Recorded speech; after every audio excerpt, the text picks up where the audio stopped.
नमस्कार साथियों, हमारे माया वेब चैनल में आपका स्वागत है। अगर आप हमारे चैनल को सब्सक्राइब नहीं किए हैं तो ज़रूर करें और बेल आइकन को दबाना नहीं भूलें। दोस्तों, मैं आज एक ऐसी कहानी सुनाऊंगा जिसे सुनकर आप भी चकित रह जाइएगा। मैं बात कर रहा हूँ बाबा साहेब भीमराव अंबेडकर का। जी हाँ, आपने ठीक सुना, मैं उन्हीं की बात कर रहा हूँ। यह बात उस समय की है जब आरक्षण काफ़ी जदोजहद के बाद मनवाया गया था और आरक्षित जगह से किसी भी पार्टी से लड़ने वाला सदस्य आरक्षित ही होगा, ऐसा अनुमति मिला था।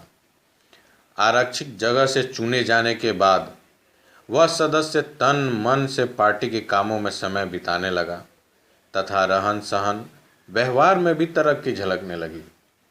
बाबा साहेब का मन हुआ कि क्यों ना आरक्षण से चुने जनप्रतिनिधि को बुलाकर बात किया जाए और उनसे जाना जाए कि अब तो बहुत कुछ दिन बीत गए हैं, बरसों से पिछड़े दलित शोषित समाज के बारे में आखिर हो क्या रहा है, उनकी सोच क्या है। बस इसी सब के बारे में जानने के लिए उन्होंने एक नज़दीक के जनप्रतिनिधि को, जो काफ़ी पिछड़ा और मलिन बस्ती से आता था, उसको वे बुलाए और उससे हाल चाल जाना। व्यक्तिगत गुफ्तगू करने से उन्हें अपने समाज के उत्थानों में योगदान देने की अपील करना चाहा। इसलिए वे निर्वाचित दलित सदस्य से भेंट किए और उनके घर समाज का हाल चाल जानना चाहा। बाबा साहब बोले, अब तो तुम विधायक बन गए हो, कैसा लग रहा है? उसने बोला, साहब, सब आपकी मेहरबानी है।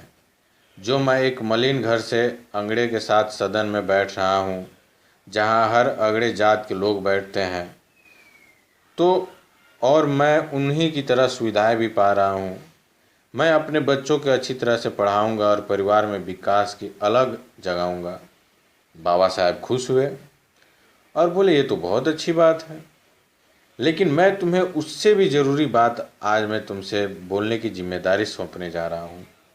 अगर तुम्हें कोई ऐतराज़ ना हो तो बोलूँ। बाबा साहब बोलिए, मेरे शरीर पर तो यह साफ और अच्छे कपड़े जो भी हैं, ये तो आप ही के योगदान है, कुर्बानी के कारण ही मिला है। ये बात उस व्यक्ति ने कहा।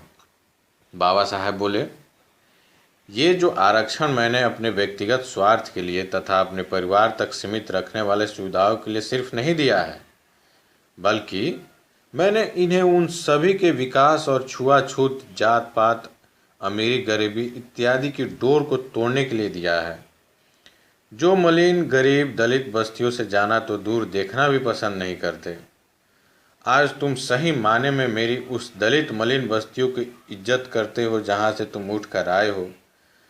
तो मेरी एक बात इस समाज के उद्धार के लिए माननी पड़ेगी। वह व्यक्ति सोचने लगा, पता नहीं बाबा साहब क्या सहायता मांगेंगे। तब बाबा साहब बोले कि तुम उस सभी मलिन दलित बस्तियों में जाकर महीने या सप्ताह में एक रात बिताना होगा जो तुम्हारे क्षेत्र में आता है, और एक समय का भोजन उनके साथ करना होगा।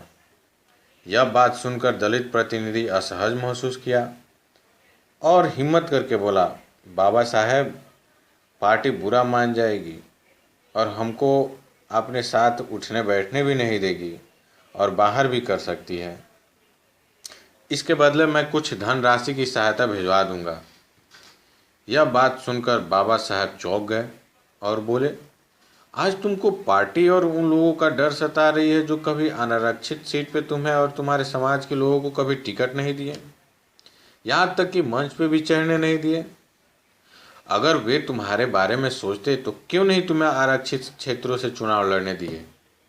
ये तो तुम्हें उतना ही मिलता जितने हमने लड़कर दिलवाया है, या मेरे दिलवाए हुए आरक्षण के बदौलत तुम्हें यह कुर्सी मिली है, वरना बैठना तो दूर, तुम्हें तो देखना भी कोई पसंद नहीं करता और तुम हाथ मलते मलते भी रह जाते और तुम्हारे पीछे कोई खड़ा भी नहीं होगा, क्योंकि तूने तो समाज को कुछ दिया ही नहीं है, बल्कि अपने आप को बड़ा और ऊंचा समझने लगे हो।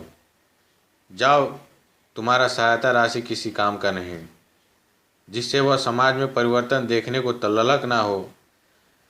ये अब बात सिर्फ उस जनप्रतिनिधि तक सीमित नहीं, बल्कि आज भी हमारे मंत्री, सांसद, विधायक, अधिकारी इत्यादि उसी नक्शे कदम पर चल रहे हैं, जो अपने समाज के बीच जाने से कतराते हैं ताकि उनका कपड़ा और कद मैला ना हो जाए।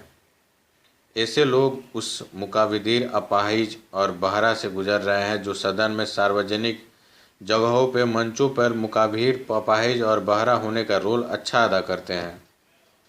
हमें समाज और सोच दोनों को बदलना होगा। अमीरी, गरीबी ये सब मिटा के हमें एक साथ आगे बढ़ना होगा, तभी हमारा समाज का कल्याण हो सकता है। जब हमारे समाज का कल्याण होगा तो हमारा देश का कल्याण होगा, तभी विश्व में हमारी गाथा गूंजेगी। बस इतना ही। जय हिंद, जय संविधान, जय भारत। धन्यवाद।